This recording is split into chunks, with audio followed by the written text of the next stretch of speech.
Good morning, everyone. Welcome back to another episode of the Daily Dose of Destiny. I am Monita Baker, and I'm super excited to have you with us today. As we embrace the vibrant energy of, December 28th, we find ourselves um, in this dynamic embrace of the Yang Metal Monkey Day.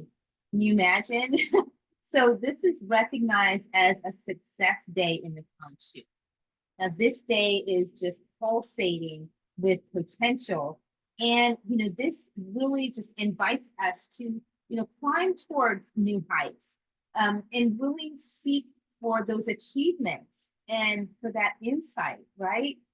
So we want to be able to, the monkey is a little bit more playful, a little bit more, a little daring and wanting to be a little mischievous. And then we have the metal. The metal is really about that insight, right? Really going for it and making sure that all of those steps are in place. So let's embark on this journey together and discover the transformative power of today's energies. Now, the Yang Metal Monkey swings into our day with a flair for innovation and strategic thinking. Now, the monkey, known for its intelligence, for the agility and resourcefulness, inspires us, to really approach challenges with a clever mind and a playful spirit. Yang Metal adds a layer of strength and clarity, sharpening our focus and our determination. Now, this day is right for, achieving goals and embracing those opportunities. The monkey's energy, brings a quick wit and adaptability, making it a fantastic day for problem solving and for creative thinking. Now, the monkey's playful nature can sometimes lead to, scattered focus or a little bit of overconfidence. So we want to make sure that we stay grounded today and, channel this energy towards really productive outcomes. We want to leverage the Yang Metal Monkey's energy to pursue success with agility and with intelligence. So it's a day to be bold in your decisions and innovative in your approach. So let's talk today, when we talk about the feng shui tip, let's talk about furniture placement. So in the art of feng shui, furniture placement is, it's a vital aspect that really influences the flow and the feel of our living spaces. I mean, if it's not going in the correct way, then it's not gonna feel good, right? It's gonna feel stuck. It's gonna feel like you're not gonna want to spend time in it, and that's the whole thing. I mean, if you don't feel comfortable in the space, you're not gonna spend time in it. Now, in feng shui, the position of your furniture, especially where you sit or where you sleep, is crucial. So whether it is your office chair, right, or your bed, for instance, the ideal position is the command position. This is where you can see the door without being directly in line with it. Okay, this is this space, the placement will offer a sense of security and control over your environment. Now I have just a little story because this was something that just happened to me recently, and it was so profound for me that I wanted to make sure that I share it with everybody here on the Daily Dose of Destiny. So I moved here to North Carolina a year ago, and it's a little bit, I'm in a rental. And when I set up my bed in the bedroom originally, I'm thinking of my power direction, because that's been something that has kind of just been drilled into my psyche, kind of with so many of my teachers, talking about power directions and things like that. So I was making sure that I had my bed in the power direction. Well, it was opening in the across from it, on the opposite. So my bed is here, and then right over here is the bathroom door, right? Well, I had a nice large nightstand there, which I thought could mitigate this, right? Could just help not have me have any kind of this energy. And I kept the door closed all the time. I always keep the door closed to the back. Well, since I've been here, I have not slept very well at all. I mean, I would get up 8, 9, 10 times at night, and this was new for me. I've never had to get up that many times. Once or twice, okay, but this was ridiculous. And I'm like not knowing why. Why is this happening? Why am I waking up? And I'm thinking it's just everything that I've gone through, right? It's just all of the different changes. I'm in a different place. I'm doing different things. It's just a whole different energy here. Well, I attended a feng shui conference recently and was blown away by so much of the information. And they got more into techniques, into different ways that you placements and ways that you set up your rooms, and was talking about forms as well. And one of the forms I learned was, talking about the tiger and dragon form.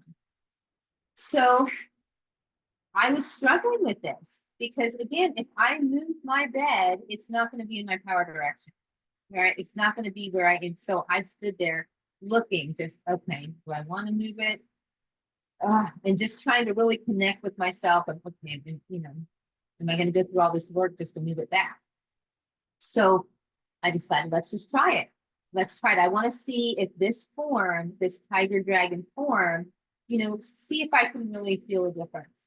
So I changed it, and I have to tell you, I have been sleeping through the night every single night.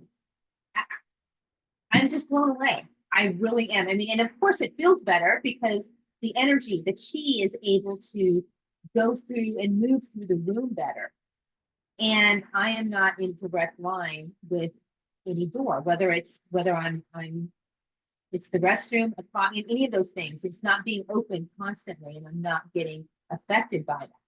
So I just thought that was such a profound experience that I wanted to share because, again, I have not been able to sleep well. And now in the last few weeks since this has happened, I have been able to sleep through the night. I wake up usually about, 4:30, 5 o'clock, and that's okay, but I don't want to be waking up 11 o'clock, 12 o'clock, 1 o'clock, 2 o'clock, 3 o'clock, and it's just not restful.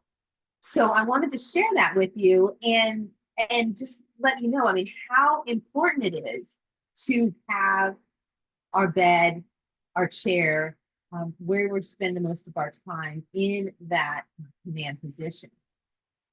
Now we want to, arrange our furniture to allow for that smooth flow of energy. We want to avoid blocking any of the pathways, any of the doorways, right? I mean, we want to make sure that there is this clear path within the room. This encourages the, a free and balanced flow of the chi, and this is just going to enhance, more well-being and more harmony in the space. Now we want to aim for, the balanced arrangement of furniture. So we don't want to be, overcrowding a space. Too much furniture, that can also create a sense of chaos and a sense of clutter, because then you're just like, it feels too stuffy, right? Have you been in a place that has all this big, big furniture, big couches and big bookshelves, and everything's just like really large, and it can be too much and not as nurturing as they probably intended it to be. So, in contrast, if there's too little, then it can feel sparse and unwelcoming, right? Then you don't want it because it's like, oh, it's cold. It's just not, it doesn't feel, comfortable to really just be able to snuggle into a couch or something, so we want to find a balance that feels right for your space. Now, in spaces like, living rooms, consider arranging furniture in a way to promote interaction, and with everyone, right? You want to make it where people can have conversation, have it where, you have, couches across from each other, a couch, your table, and a love seat or two chairs where people are, looking at each other, right? I mean, if you have the couch here and one here, then it's going to be, you're looking, you're having to turn. It's not comfortable. But if you're able just to look directly at your guest, then it's more connecting, right? You're able to have that conversation. You'll be able to be open. So we want to also ensure that our beds and our sofas, that they have a solid wall behind them for support. You want it, I mean, you need support, right? If you don't have that, another example, my first marriage, we had a waterbed for basically our whole marriage, and which makes sense why things weren't not as another, I shouldn't say makes sense, but it's one more aspect of things, right? When I realized how there was no grounding there. We didn't have a headboard. It was just like, there's just so many things that it just was we thought water beds were so wonderful, right? And for me, I think because you could adjust the temperature and it could be warm, right? And at that time when I lived in Oklahoma and it was so cold in the winters, I loved being able to get into a warm water bed.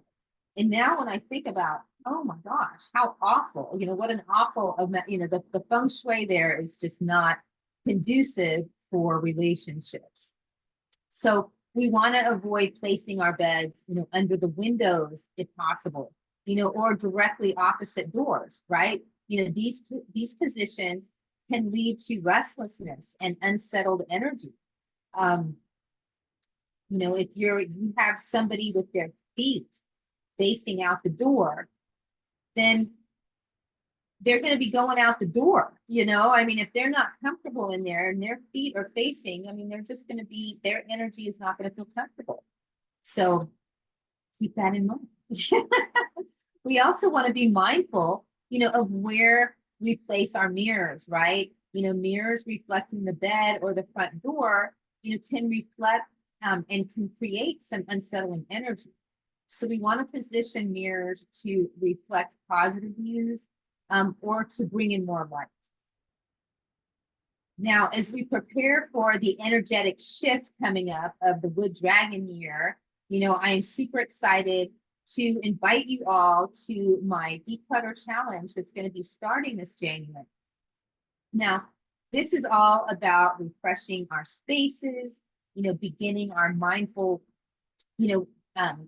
our mindful journey into making our spaces, our homes, our workplaces, these positive energy spots, right? Places that we can go and be nurtured and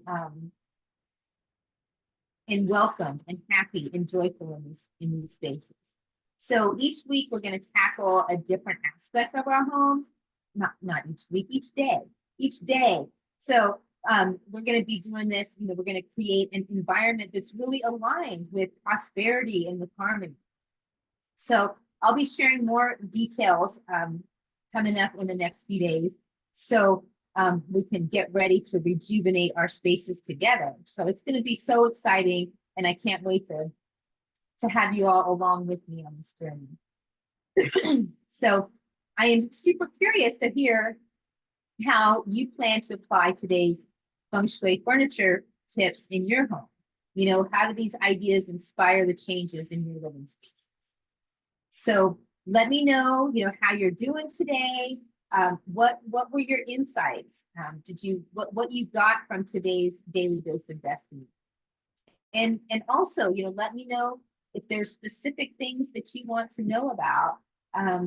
Drop it in the comments, and I will, make sure that I can address that for you, and we can all learn together.